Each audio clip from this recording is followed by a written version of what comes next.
Hey guys, welcome back to the Retro Cave. This is my first video, so hello if you're new. My name is Lachlan and I just love looking at retro things. So I just like to share my collection. That's sort of why I made this channel. Yeah, let's get started. So today we have the Stax SR-202 Earspeakers. They were made in 1999, just after Stax came out of bankruptcy. And they are Pro Bias earspeakers. So if I unplug the ear speakers from the driver box. So you can see here the plug has 5 pins, if the camera will focus. There we go. So there's 5 pins, that means it's Pro Bias, so that's 580 volts. You can run them off normal bias Stax amplifiers, drivers they like to call them, which I guess drivers is a more appropriate term because they are driving the headphones. But yeah, you can just run them off normal bias equipment. The principle behind electrostatic ear speakers, as I understand it, is that there's a thin film of plastic coated in something conductive, I guess. And that film sits between 2 plates. And those 2 plates, they're charged to a very high voltage, hence the driver unit. And then I guess there's kind of a voltage difference that causes that film to move. So that's kind of where your sound comes from. And because that film is so light and so thin, it's really fast to respond to music. So I've seen these headphones online described as being fast or being unnaturally fast with their bass. I just really like the sound of them. I first heard these ear speakers, or headphones, Stax likes to call them ear speakers. I'll kind of just mix between the 2 terms in this video.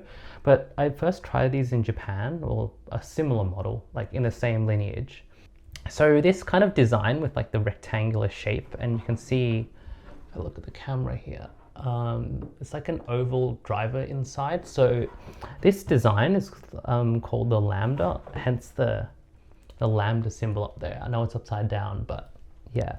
So basically the first Lambda was made a long time ago. Let me have a check on the website. You can see here the Stax Lambda. The Stax Lambda normal bias released in 1979 with a diaphragm thickness of 2 micrometers. So inside the diaphragm is, this one is 1.5. The thinner you get, the faster the response can be, but I haven't really tried any others. Well, I have in Japan, but I don't remember the diaphragm thickness, so I couldn't tell you what the difference was, but these sound amazing. Anyways, that design kind of carried on through different models. The one that everyone looks at, if you go check out DankPods on YouTube, he's the iPod guy. He has a pair of Lambda Pros, which are the ones that I guess people most looked forward to or like look for as a hi-fi enthusiast. Anyways, that model has a diaphragm thickness of 1 micrometer, so that's like 1 compared to 1.5, that's like a third less than this, if my math is correct. Yeah, it is. So yeah, people just look for that model because it's got the thinnest diaphragm and I guess by extension the fastest response to like transients or like big changes in the sound. But yeah, these have been really nice to listen to. The SR-202 was the lowest model in the whole lineup. There was an SR-303 and a 404. And I guess Stax kind of had that designation of like basic, classic and signature all throughout their lineup. I believe either before or after these, there was the Stax Lambda Nova, which was like their updated series after they released the Lambda Pro and all that kind of stuff. So there's the Lambda Pro basic, classic and signature. The classic and signature do share the same drivers inside, but yeah, that's kind of a really discombobulated overview of Stax ear speakers. Anyways, let's go on to look at the driver unit. So this is the SRDX driver unit, as you can see there. I really love the design of Japanese electronics, especially, I'm not really sure when this was made, but I'd assume the 80s or the 90s, like just having like the flat shape, the like icons for that kind, for the ear speaker plug. You can see there's 6 pins, so this is a normal bias unit, but you can run Pro bias ear speakers on normal bias drivers. like the font that they used for the power, and like even over here with the volume control, you can see there's the text there. Just the design, it's just a simple circle there that's exposed on the edge with a little line for the, I guess, the marking for the volume. You can see I haven't really cleaned it up. Yes, these are vintage items, as you'd probably guess, from 1999 release date, but I just love the design. Anyways, other things to note, if I unplug the power here, can you guys see that on camera? It's like there's some hot glue there.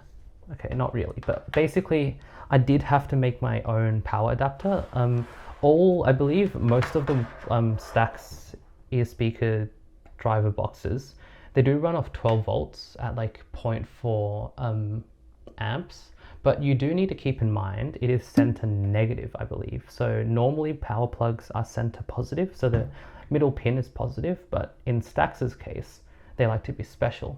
So center negative. Do not plug in center positive power adapters or you will blow them up. So just be very, very, very careful.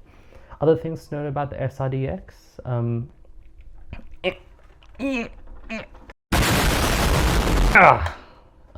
It does have space. Oopsies, I just made it fly. But there is space for batteries. Don't know if you can see in there, but there's a little label that just tells you to put in 8 size C batteries. So that would be around 12 volts, so the same as the input. Other things to note, not much. It does have, as Dangpods would call it, focus, a big dingus in it.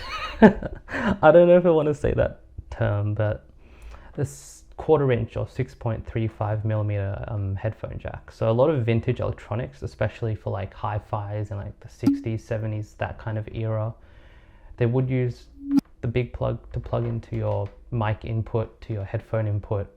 It's only, I guess, more modern like phones and phone equipment like Walkmans, that kind of thing, that couldn't really fit it. But that's just assumptions. I'm not actually sure. I'd probably have to research that. But hey, that's just a theory. A game theory. Yeah, that's the driver box. Let's give you a sound demo. It won't be really good because I don't have one of those head and torso simulators, the things that audio people use to test headphones, but I will try to record it, I guess. Yeah.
And that was just a quick look at the Stax SR-202 Earspeakers. I do plan to make videos on a bunch of cassette decks that I do have. They are outside in the hi-fi, but yeah, there's a lot of things that I do want to look at on this channel. So subscribe and stay tuned. But yeah, thanks for watching and have a great rest of your day.